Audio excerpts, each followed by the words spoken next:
Como iniciar uma autobiografia? Eu sei o que dizer, mas não sei como iniciar. Talvez começar seja difícil mesmo, né? A gente fica assim, por onde eu pego para começar a falar da minha própria vida, né? Eu que já vivi muito, uma vida muito extensa, muito intensa, né? Por onde eu começo? Eu cheguei a falar na semana passada que existe aí, geralmente, uma tendência das pessoas acharem que tem que começar do início, lá, quando a pessoa nasceu, esse tipo de coisa. Eu penso ser mais interessante, inclusive porque eu penso ser mais fácil, menos assim, difícil de ir atrás de informações, difícil de formular as ideias, não é? Até mesmo existe a questão dos sentimentos que são evocados ao lidar com a nossa história, né? Eu penso que seja mais interessante, então, começar de algum ponto da sua vida no qual você veio pensando esses dias, não é? Alguma coisa, alguma situação, algum evento, alguma coisa do seu passado, ou não tão distante, pode ser alguma coisa próxima mesmo, ou até que está acontecendo agora e que está fazendo você refletir, você está pensando muito nisso. Eu acho que é interessante começar daí. Aí, a partir desse ponto, você pode ir desenrolando para diversas direções da história da sua vida essa biografia. A gente está muito acostumado com narrativa ontem, hoje e amanhã, né? Começo, meio e fim. Mas a gente pode fazer, como vocês já devem ter visto em alguns filmes, em alguns livros, é muito comum o recurso de começa no presente, aí vai para o passado, faz um flashback, não é? Aí volta para o presente e assim por diante, né? Ou não apresenta os fatos em ordem cronológica. É uma forma de fazer, tá? Então, assim, propostas de como começar são muitas, até porque a escrita da biografia é muito pessoal. Se eu fosse fazer esse exercício agora, honestamente, eu começaria falando da pandemia, por exemplo, de tudo o que esse momento, ficar mais tempo em casa, de trabalhar de outra forma, de ter contato com as pessoas de outra forma. Eu, sinceramente, eu começaria daí, de tudo que eu estou refletindo a partir desse momento, de tudo que eu estou podendo ler a partir desse momento, né? De tudo aquilo, então, que está mexendo com a minha existência nesse momento. Honestamente, eu partiria daqui. É como na psicoterapia, a pessoa perguntar assim, de onde eu começo? Essa é uma dúvida racional nossa, porque a gente quer organizar as coisas assim, como se fosse apresentar para alguém, assim, como se estivesse colocando em público, né? Mas na prática o que acontece? As pessoas começam daquilo que está incomodando elas no momento, aquilo que está mais precisando ser falado naquele momento. Às vezes não é exatamente algo que incomoda, não precisa ser algo que incomoda, mas algo que está precisando ser dito naquele momento. Então, um começo pode ser daí. E lembrando sempre de forma bem livre, né? Esqueçam as formalidades, esqueçam ficar muito preocupado se tá bom, se tá agradável, se tá literário, se tá técnico. Não tem nada disso aqui, não é nisso, né? Com isso que não é com isso que estamos preocupados, tá? Está preocupado com esse processo de autoconhecimento e de reflexão que é a autobiografia, que eu penso que possa dar elementos também para uma reflexão a respeito das práticas em psicoterapia, tá? Tudo bem. Respondi, Gabi, qualquer coisa, pergunta mais, tá? Bruna, a devolutiva dessa biografia será feita de uma forma geral ou você fará apontamentos individuais e vai devolver para a gente com suas impressões? Então, aí assim, a gente tem uma devolutiva de avaliação marcada, né? que eu vou fazer aquele comentário, pergunta por pergunta, fórum por fórum, né? Aí, assim, eu não comento publicamente, aliás, eu não comento as biografias, tá?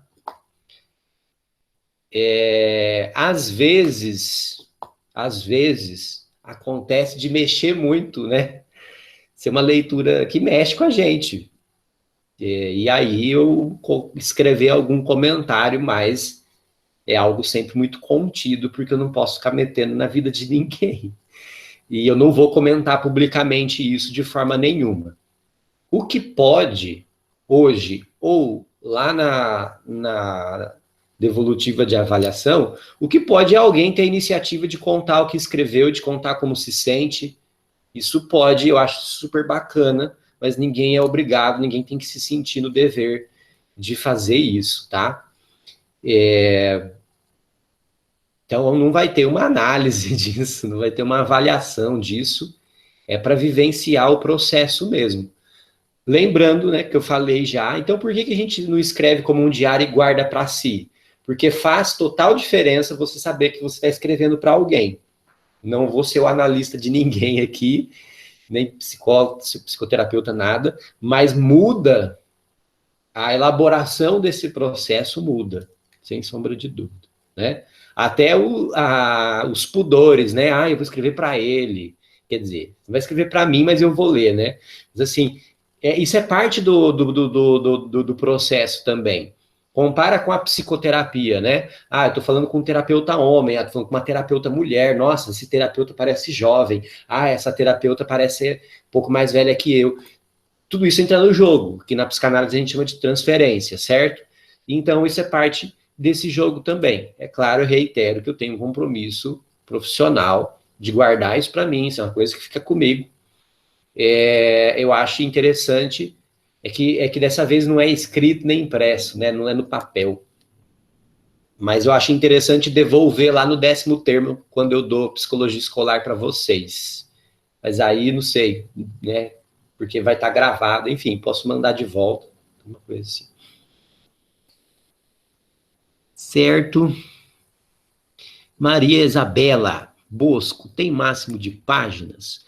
O meu deu 3 páginas e não sei se é muito. Parecia que eu estava numa sessão de terapia escrevendo real. Não tem um máximo de páginas, não, nem um mínimo também. É claro que eu peço que tentem explorar esse processo. Tentem explorar bem, né? Mandar um negócio de uma linha ou duas, e falar, poxa, né? Aí acho que a experiência não foi tão completa, tão interessante assim, né? Mas não tem um tamanho pré-determinado, não.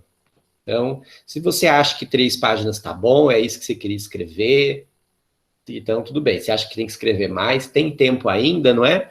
É para o dia 8, então tem tempo ainda, né? E quanto a parecer que estava numa sessão de terapia, que bom, que legal. A ideia é proporcionar um momento de reflexão mesmo, um processo de autoconhecimento. É claro que isso não é a psicoterapia, né? Pode ser usado como uma ferramenta dentro de uma psicoterapia, o que eu acho, aliás, muito bacana. Mas a maioria das pessoas pode travar com essa ideia. Sim, na verdade é muito frequente mesmo que as pessoas travem com a sugestão de escrever uma autobiografia, um diário que seja. O diário é um pouquinho diferente, né? Mas mesmo esse travar é uma coisa para ser falado na psicoterapia também, né? Mas por que eu travei, né? É só a vergonha de expor minha vida? Ou eu não quero lidar com essa questão aqui, com essa daqui, né? Não quero lembrar de tal coisa, não quero lembrar de tal pessoa, né? Esse tipo de coisa. Eu falei da diferença entre a biografia e o diário, é que o diário a gente vai registrando não só acontecimentos, sentimentos, pensamentos de cada dia, né? É essa a diferença. Você pode até narrar alguma lembrança sua, lembrei de tal coisa da infância, mas é diferente. O diário da biografia. Diário também pode ser ferramenta psicoterapêutica? Pode.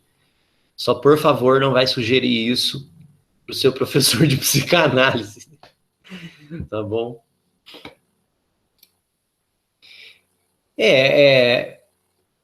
Tá lá o vídeo, né, no meu canal de YouTube, Psicologia Escolar e Educacional, para quem quiser reassistir a aula. Realmente, assim,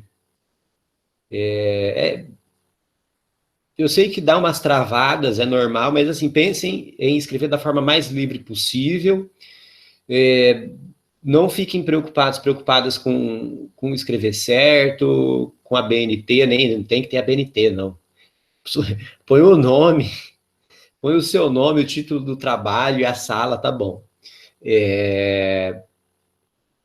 Mas, assim, preocupem-se primeiro em escrever o que vem na mente, que vem na cabeça, sim, e depois ajeita. Se quer ajeitar, se quer deixar com alguma estética, é um segundo trabalho. Primeiro, escreve do jeito que vem na cabeça, meio que livre associação mesmo.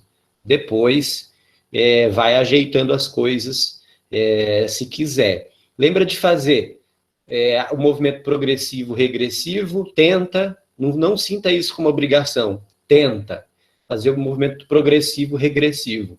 A partir de suas vivências, compreender o contexto maior em que você vive e viveu um dia, dessa compreensão desse contexto maior, você volta para a sua subjetividade, para as questões mais peculiares suas, mais singulares suas, né? Que aí, explorando esse movimento progressivo, regressivo, é que daí pode se revelar toda a riqueza do método biográfico. Como o Sartre propôs, nem foi o Sartre que inventou esse termo método biográfico aí para autoconhecimento e psicoterapia, mas a gente pegou a perspectiva dele, né?